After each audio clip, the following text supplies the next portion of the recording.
ನಮಸ್ತೆ ಸ್ನೇಹಿತರೆ, ಇವತ್ತು ನಾವು ಮಾವಿನಕಾಯಿ ಚಿತ್ರಾನ್ನ ಹೇಗೆ ಮಾಡೋದು ಅಂತ ನೋಡೋಣ. ಮೊದಲಿಗೆ 2 ಈರುಳ್ಳಿ, 10 ಹಸಿಮೆಣಸಿನ್ಕಾಯಿ, ಒಂದು ಸ್ವಲ್ಪ ಕ್ಯಾರೆಟ್ ತುರಿ, ಕರಿಬೇವು, 2 ಮಾವಿನಕಾಯಿ ತುರಿ, ಒಂದು ಅರ್ಧ ಕಪ್ಪು ತೆಂಗಿನ ತುರಿ, ಒಂದು ಬೆಳ್ಳುಳ್ಳಿ ಬಿಡಿಸಿಟ್ಕೊಂಡಿದ್ದೀನಿ, ಒಂದು ಸ್ವಲ್ಪ ಕಡಲೆ ಬೀಜ, ಕಡಲೆಬೇಳೆ, ಇದು ನಿಮ್ಗೆ ಎಷ್ಟು ಬೇಕೋ ಅಷ್ಟು ಹಾಕ್ಕೊಳ್ಳಿ.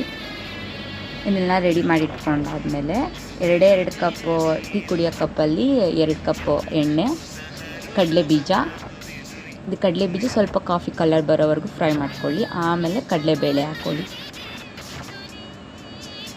ಇದೆರಡು ಸ್ವಲ್ಪ ಕಲರ್ ಬರುತ್ತೆ, ಕಡಲೆ ಬೀಜ ಸ್ವಲ್ಪ ಕಾಫಿ ಕಲರ್ ಬರುತ್ತೆ.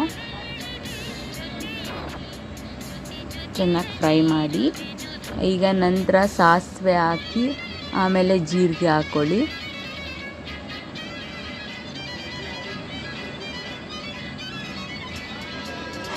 ಈಗ ಬೆಳ್ಳುಳ್ಳಿ, ಜಜ್ಜಿಟ್ಕೊಂಡಿರೋ ಬೆಳ್ಳುಳ್ಳಿ, ಚಿಕ್ಕದಾಗಿ ಹಚ್ಕೊಂಡಿರೋ ಈರುಳ್ಳಿ ಹಾಕಿ ಫ್ರೈ ಮಾಡಿ.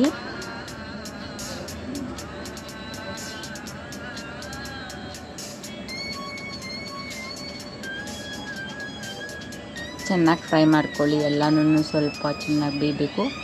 ಈಗ 10 ಹಸಿಮೆಣಸಿನ್ಕಾಯಿ ಮತ್ತು 2 ಎಸಳು ಕರಿಬೇವು ಬಿಡಿಸ್ಕೊಂಡಿದ್ರಲ್ಲ, ಎಲ್ಲ ಹಾಕಿ ಫ್ರೈ ಮಾಡ್ಕೊಳ್ಳಿ.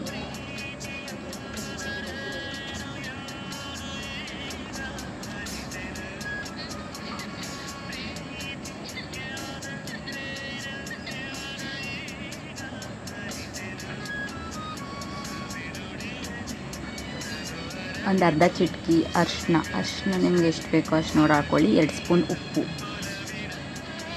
ಉಪ್ಪು ಕೂಡ ನೀವು ನೋಡ್ಕೊಂಡು ಹಾಕ್ಕೊಳ್ಳಿ. ಅನ್ನಕ್ಕೆ ಹಾಕಿರ್ತೀರಾ, ಹಾಕಿಲ್ಲ ಅಂದರೆ ಇದಕ್ಕೆ ಹಾಕ್ಕೊಳ್ಳಿ. ಈಗ ಮಾವಿನಕಾಯಿ ತುರಿ ಉದುರಿಸ್ಕೊಂಡು ಎಲ್ಲ ಚೆನ್ನಾಗಿ ಫ್ರೈ ಮಾಡಿ. ತೆಂಗಿನಕಾಯಿ ತುರಿನೂ ಲಾಸ್ಟಿಗೆ ಹಾಕ್ಕೊಳ್ಳಿ.